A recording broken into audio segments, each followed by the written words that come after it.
بسم اللہ الرحمن الرحیم۔ اللہم صلی علی سیدنا محمد وعلی آلہ و اصحابہ وبارک وسلم۔ آج کا ہمارا ٹاپک لا حول ولا قوۃ الا باللہ العلی العظیم پر ہے۔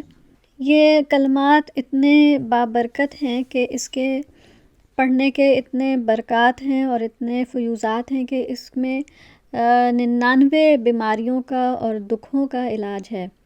نبی کریم صلی اللہ علیہ وسلم نے فرمایا، لا حول ولا قوۃ الا باللہ، جو شخص پڑھا کرے اس کے لیے یہ 99 دکھ اور بیماریوں کی دوا ہے، جس میں سب سے ہلکی بیماری فکر و پریشانی ہے۔ آج کی ویڈیو میں ہم آپ کو اس کے پڑھنے کی جو برکات ہیں اس کے متعلق احادیث مبارکہ شیئر کریں گے اور کچھ آپ کو وظائف بھی ہم بتائیں گے۔ ایک حدیث شریف میں آیا ہے کہ یہ کلمہ لا حول ولا قوۃ الا باللہ پڑھا کرو، اس لیے کہ یہ کلمہ جنت کے خزانوں میں سے ایک خزانہ ہے۔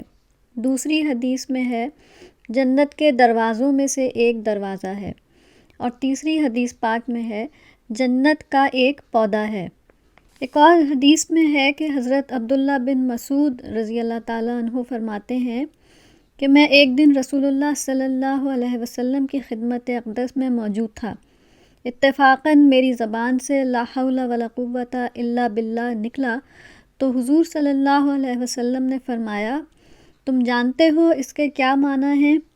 میں نے عرض کیا، اللہ اور اس کے رسول ہی زیادہ جانتے ہیں۔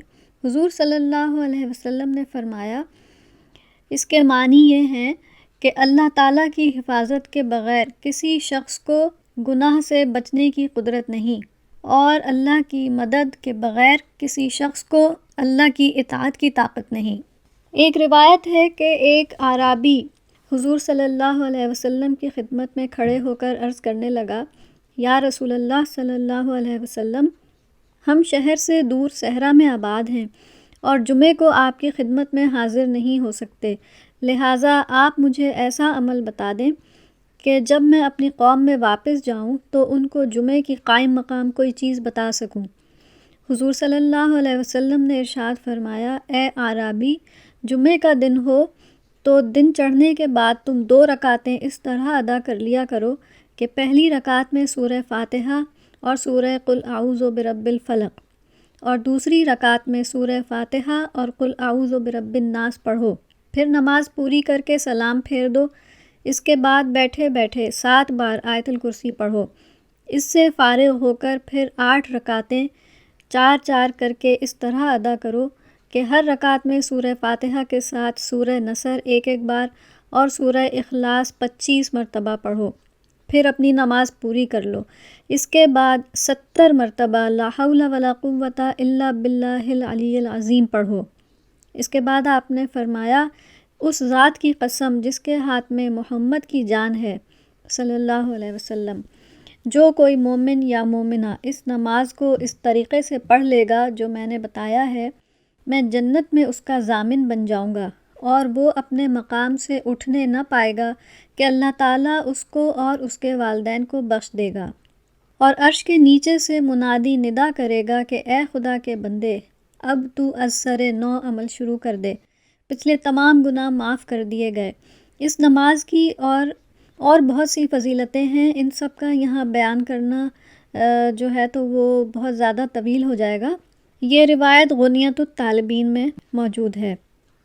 اسی طرح کی ایک اور روایت ہے، اس میں حضرت ابن عباس رضی اللہ تعالیٰ عنہ فرماتے ہیں کہ رسول اللہ صلی اللہ علیہ وسلم نے ارشاد فرمایا، جو شخص جمعے کے دن ظہر و عصر کے درمیان 2 رکعت نماز پڑھ لے اور اول رکعت میں سورہ فاتحہ 1 بار، آیت الکرسی 1 بار اور قل اعوذ برب الفلق 25 بار پڑھے، اور دوسری رکعت میں سورہ فاتحہ 1 بار، سورہ اخلاص 1 بار اور قل اعوذ برب الفلق 20 بار پڑھے، اس کے بعد سلام پھیر کر 5 مرتبہ لا حول ولا قوۃ الا باللہ پڑھے، تو ایسے شخص کو اس وقت تک موت نہیں آئے گی جب تک وہ جنت میں اپنا مقام نہیں دیکھ لے گا اور اللہ تعالیٰ کا خواب میں دیدار نہیں کر لے گا۔